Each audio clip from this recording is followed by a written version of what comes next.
My name is Katie Hopkins. I thought I'd run us through some of the lessons we've learned during the time of COVID.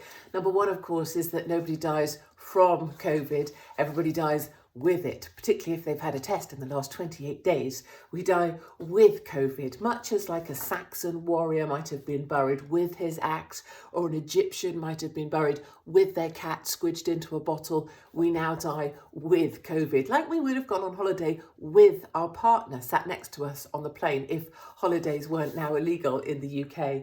Secondly, old age has been cured. It's an amazing thing. No one dies of old age anymore. Captain Tom at the age of 100. People talked about the fact, well, there you are then, that was COVID.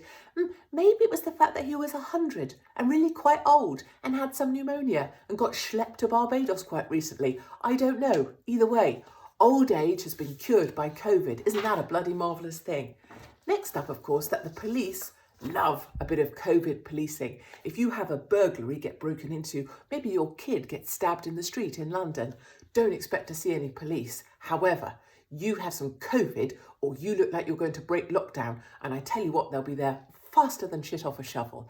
There is nothing the police like more than sitting at a road junction looking at you in a menacing fashion for daring to leave your home. Have a snowball fight, you will have half the West Midlands police force in your lounge with their beards trying to shove a truncheon up your ass before lunch.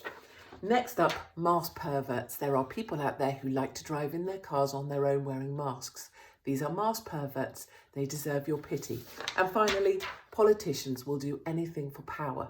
They will separate you from your elderly relatives. They will bankrupt your business. They will make your children suicidal. They will close down schools. They will leave cancer untreated as long as they can get power.